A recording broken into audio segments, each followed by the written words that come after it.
Assalamualaikum warahmatullahi wabarakatuh.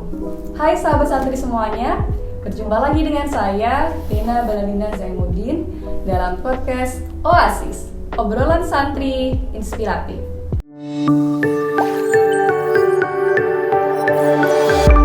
Oasis, obrolan santri inspiratif. Baik sahabat santri semuanya, seperti yang kita ketahui, saat ini seluruh umat manusia sedang menghadapi suatu musibah besar, yakni pandemi COVID-19. Di Indonesia sendiri tercatat ada 4 juta lebih kasus dengan total 120.000 lebih korban meninggal dunia. Dikutip juga dari CNN Indonesia bahwa ada 900 lebih ulama atau tokoh agama yang meninggal dunia selama pandemi COVID-19. Hal ini merupakan suatu duka yang mendalam bagi kita semua yang hidup di lingkungan pesantren, sekaligus suatu peringatan bahwa penyakit ini bisa menyerang siapa saja tanpa pandang bulu. Di kesempatan kali ini kita sudah bersama dengan narasumber kita yang merupakan seorang dokter juga yang mengenyam pendidikan S1 di Fakultas Kedokteran Universitas Udayana, kemudian melanjutkan studi S2-nya di Fakultas Kesehatan Masyarakat Universitas Airlangga Surabaya. Langsung saja kita sambut beliau, Ning Dr. Hajah Ita Fajriah Tamim, Magister Kesehatan. Assalamualaikum Ning Ria. Waalaikumsalam. Bagaimana kabarnya Ning, sehat nggih? Alhamdulillah sehat. Alhamdulillahirabbil alamin. Nah, beliau ini yang tadi seperti yang sudah ceritakan, beliau merupakan seorang dokter dan juga lulusan dari Fakultas Kesehatan Masyarakat di Universitas Airlangga Surabaya. Nah, kalau dia tahu sekarang Ria kesibukannya apa saja nih? Iya, jadi sekarang saya kan ikut suami ya ke Madura. Jadi memang kami di Madura juga mengelola fasilitas kesehatan di pesantren kami. Dan saat ini kami sedang proses untuk membangun klinik kesehatan yang pertama di tempat kami. Klinik kesehatan pertama? Iya. Masya Allah, bagus sekali ya teman-teman. Berarti nanti kita juga bisa sekaligus bercerita tentang bagaimana perjalanan Ria bisa sampai membangun klinik pertama di daerahnya begitu. Nah, seperti yang kita ketahui gini guys, bahwa sekarang ini penyakit COVID ini juga menyerang para santri tentunya juga dan lingkungan pesantren. Nah, menurut Ria sendiri, bagaimana pendapat Ria tentang fenomena pandemi ini di tengah kehidupan pesantren? Iya, jadi begini. Pandemi ini kan kebetulan disebabkan oleh virus corona ya, virus corona di mana dia menyebar dengan cepat melalui interaksi yang terlalu dekat antar orang, begitu. Nah, pesantren sendiri di satu sisi punya kelebihan, di sisi lain punya kekurangan dalam menghadapi pandemi ini kalau menurut saya. Iya. Pertama kekurangannya dulu. Kekurangannya apa? Yang jelas yang pertama karena rata-rata pesantren itu crowded ya. Jadi dalam suatu lingkungan yang tertutup di kamar atau di asrama, santrinya banyak, dalam satu kamar bisa beberapa orang. Nah, itu sendiri merupakan kekurangan dalam kondisi pandemi ini. Kemudian kekurangan yang kedua adalah anak-anak ini masih usia sekolah, usia SMP dengan SMA. Sedangkan latar belakang keluarga masing-masing anak berbeda. Ada orang tua yang mengajarkan perilaku hidup bersih dengan baik, ada yang tidak. Jadi, dan mereka belum cukup dewasa untuk paham betapa pentingnya kesehatan dan kebersihan diri. Sehingga di satu sisi kekurangan dari pesantren itu yaitu tadi, anak-anak ini kadang beberapa belum ada yang menyadari pentingnya kesehatan dan kebersihan. Betul. Iya, benar sekali ya teman-teman. Saya rasa juga banyak juga karena mungkin yang baru-baru mondok ini anak-anak SMP, baru SD, kemudian ada juga yang mungkin sebelumnya sudah terbiasa hidup dengan orang tua, jadi mungkin harus beradaptasi dulu dengan lingkungan pesantren. Nah, kemudian selanjutnya Ningria, pesantren ini kan juga seperti yang tadi Ningria sampaikan bahwa orang-orang yang hidup di dalam lingkungan pesantren ini biasanya dekat dengan atau hidup di bawah asas kebersamaan. Benar. Selalu melakukan berbagai kegiatan itu secara bersama-sama. Nah, kalau menurut Ningria sendiri, apakah mungkin bagi seorang santri yang biasa hidup bersama-sama ini untuk tidak terkena penyakit COVID-19 ini sendiri. Oke, saya lanjutkan lagi. Tadi karena sudah ada kekurangannya pesantren, tapi di sisi lain ada kelebihan juga dalam menghadapi pandemi. Iya, kelebihannya belum disampaikan. Nah, pandemi kelebihannya itu adalah bahwa pesantren itu close community. Jadi orang itu memang tidak kemana-mana, ya cuman ke asrama, juga ke sekolah, bertemu dengan yang itu saja. Nah, di situ kelebihannya mereka tidak akan mudah terkontaminasi dari luar, begitu. Nah, di sisi lain itu tadi jadi asas kebersamaan tadi. Nah, karena bersama-sama, jadi ya itu tadi, kalau kena bareng-bareng, tapi kalau selesai kena ya sudah akan sedikit tidak banyak kontaminasi dari luar. Selama bisa dibatasi ya, kan saya dengar juga di pondok kita tercinta ini Darul Ulum sendiri kan semenjak awal pandemi sudah nggak boleh ya wali santri jenguk putranya. Iya, itu juga bagus karena kita mau memutus kontak erat dengan orang luar seperti itu. Iya, berarti juga masih mungkin juga ya karena untuk sahabat santri ini untuk tidak terkena COVID-19, padahal juga hidupnya bersama-sama, tapi ada sedikit kemungkinan maupun besar juga kemungkinannya jika kita bisa menjaga kesehatan bersama-sama. Nah, selanjutnya Ria mungkin kita juga perlu informasi gitu, tentang bagaimana seharusnya mungkin berbagai elemen di pondok pesantren ini melakukan tindakan-tindakan preventif dalam menghadapi pandemi COVID-19 ini. Oke, tindakan preventif untuk kalangan pesantren ya. Yang jelas nomor satu yang perlu disadari adalah mindset kita. Jadi kita mesti memiliki mindset yang tepat terhadap pandemi ini. Kenapa? Karena kalau mindsetnya dari awal salah, terus panik berlebihan, itu juga tidak akan menyelesaikan masalah. Seperti itu. Yang perlu disadari dari awal adalah bahwa penyakit ini memang sangat menular.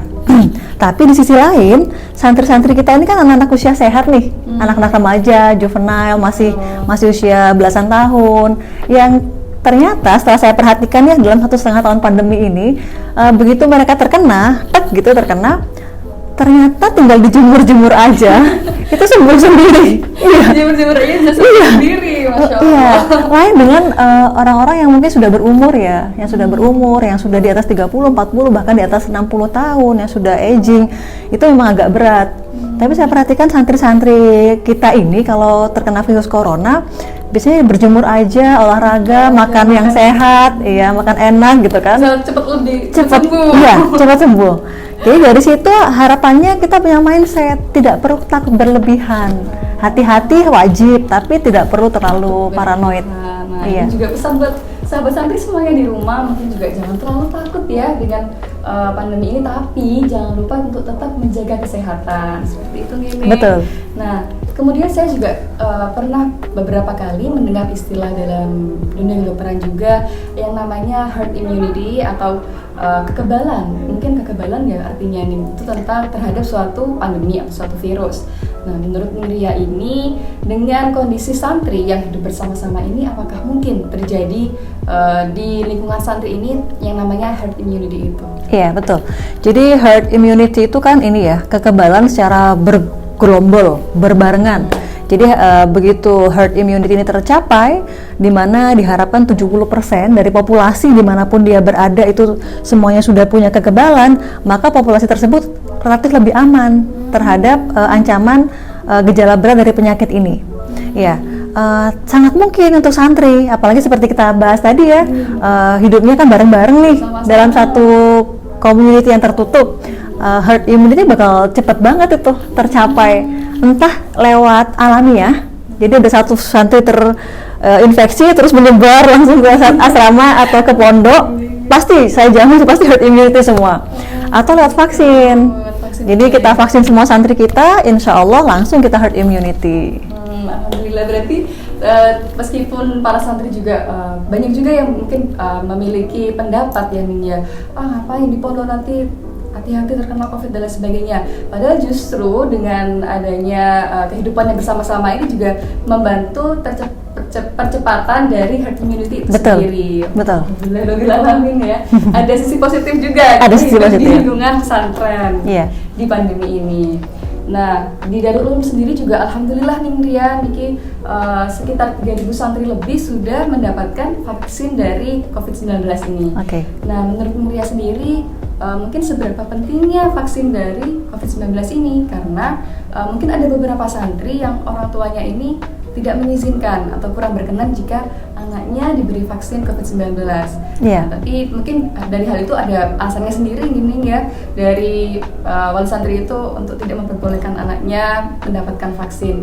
Tapi menurut Ningria sebenarnya seberapa pentingnya untuk santri ini mendapatkan vaksin dari COVID-19?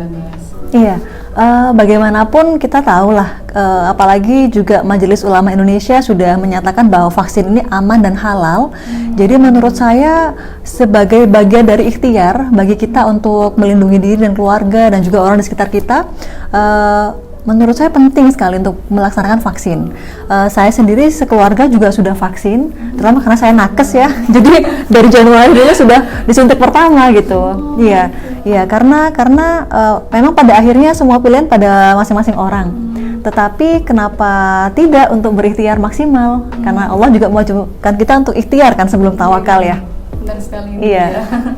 Berarti ini juga untuk sahabat santri yang mungkin belum mendapat vaksin atau mungkin belum diizinkan orang tuanya, boleh nih sambil bilang ke orang tuanya agar cepat-cepat mendapatkan vaksin. Apalagi di Darul Ulum ini juga semuanya terfasilitasi. Sudah ada penjadwalan vaksin dari pondok pesantren Darul Ulum ini. Nah, mungkin sedikit informasi juga nih ya, bahwa di saat ini juga banyak sekali mungkin santri yang sudah terkena penyakit ini. Iya. Mungkin kedepannya jika ada santri yang mungkin terkena dari penyakit ini sendiri, langkah apa yang harus diambil baik itu oleh santri maupun juga oleh pengasuh dan juga mungkin juga dari teman-temannya sendiri, itu langkah apa yang harus dilakukan? Oke, langkah pertama pasti nomor 1 jangan panik ya, lagi-lagi ya begitu. Jangan panik, karena kalau sudah kita panik, kita khawatir, cemas, berlebihan, pasti sistem imun kita terganggu, itu sudah pasti. Karena antara psikis dengan fisik itu bagian yang tidak terpisahkan. Jadi baik pengasuh maupun santrinya, maupun orang tua santri, tenang dulu gitu, tenang dulu. Nah, yang pertama pasti kita pisahkan ya, kita isolasi, iya. Dan ini pengalaman kami. Memang yang paling susah memberi pengertian kepada anak, apalagi yang masih kecil-kecil, yang masih SMP itu kan, dek kita pisahin dulu ya kamarnya, itu kadang mereka masih merengek gitu. Iya, masih sedih. Iya, sedih, merasa dijauhin, merasa dipisahin gitu. Iya, tapi memang peran kita sebagai pengasuh di situ kan, jadi kita pendekatan ke anak-anak ini gimana biar mereka happy. Itu kalau perlu kasih mainan gitu, kasih apa gitu, kasih monopoli gitu kan, jadi biar nggak boring. Iya, biar nggak bosan juga. Nah, selebihnya sudah tinggal mengikuti alur medis aja. Begitu sudah isolasi, tinggal vitaminnya, tinggal makannya, tinggal berjemurnya, olahraganya. Kalau memang ada gejala sedang, ya obat. Kalau memang agak berat, dirujuk. Tinggal mengikuti alur aja. Mungkin juga mungkin sesuai dengan cerita dari Ningria sendiri, apalagi anak-anak santri sekarang itu karena mungkin terbiasa hidup bersama-sama ya Ning ya. Jadi misalnya diberitahu jangan salaman atau jangan seperti ini gitu, tapi malah ketemu rangkul-rangkulan gitu. Benar. Juga kalau misalnya dibilangin ini nggak boleh ganti alat makan benar. atau alat pakaian atau handuk dan lain sebagainya, tapi ternyata juga masih tetap saja dilakukan diam-diam. Benar. Allah, jadi memang semua ini ada suka dukanya juga, ada tantangannya juga ya sahabat santri ketika hidup di tengah pandemi ini sendiri. Tadi gak kerasa ya sahabat santri, kita juga udah ngobrol bareng Ningria. Terasa cepat atau lama ya nih? Mungkin juga kita juga sangat bersyukur bisa mendapatkan kesempatan untuk berbincang dengan beliau, Ningria. Mungkin ini yang terakhir pesan dari Ningria untuk sahabat santri semuanya. Tidak hanya untuk sahabat santri, mungkin juga untuk para pengasuh maupun ustadz-ustadzah yang hidup bersama-sama ini di tengah pandemi ini. Kira-kira bagaimana kita menyikapinya? Iya, jadi memang sebenarnya dari awal sebelum ada pandemi, memang hal yang paling penting bagi kehidupan di pesantren adalah PHBS, perilaku hidup bersih dan sehat. Nah, cuma memang karena belum ada penyakit langsung yang mengancam, sehingga kadang PHBS tuh kadang diabaikan gitu oleh santri-santri kita. Karena tadi itu ya, kadang tidak semuanya sadar akan pentingnya kebersihan dan kesehatan. Nah, ternyata ada pandemi ini akhirnya semakin menguatkan bahwa betapa pentingnya kita sebagai santri, sebagai pengasuh untuk terus memberikan kesadaran kepada semua orang di lingkungan pesantren bahwa pada akhirnya balik lagi perilaku hidup bersih dan sehat itu adalah yang terbaik gitu untuk menjaga kita sebagai individu maupun untuk orang-orang di sekitar kita. Iya, jadi pesan saya PHBS, perilaku hidup bersih, cuci tangan, kemudian makan yang sehat, kurangi jajan sembarangan mungkin ya untuk para santri, dan juga rajin olahraga. Dan Iya. itu tadi pesan dari Mulia untuk sahabat santri dan juga mungkin para pengasuh juga bisa ya nih ya. Iya. Dan juga mungkin untuk ustadzah yang hidup di lingkungan pesantren. Yang penting tadi satu yang saya tangkap ya, PHBS ini, perilaku hidup bersih dan sehat. Jadi mungkin kami ucapkan terima kasih sekali lagi Sama-sama. kepada Nuria atas waktunya. Kita doakan bersama semoga Nuria sekeluarga selalu dalam keadaan sehat walafiat. Amin, amin. Tentunya juga untuk sahabat santri yang menonton dan juga para pengasuh, para yai, ibu nyai, dan juga ustadzah itu yang khususnya berada dalam pondok pesantren Darul Ulum selalu dalam keadaan sehat walafiat. Baiklah sahabat santri semuanya, itulah tadi bincang-bincang kita bersama Nuria. Semoga sahabat santri bisa mendapatkan pelajaran dari bincang-bincang kita tadi. Jangan lupa like, comment, dan subscribe dari video ini dan juga subscribe channel YouTube Pondok Joso.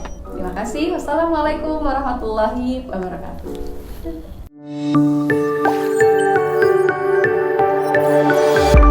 Oasis, obrolan santri inspiratif.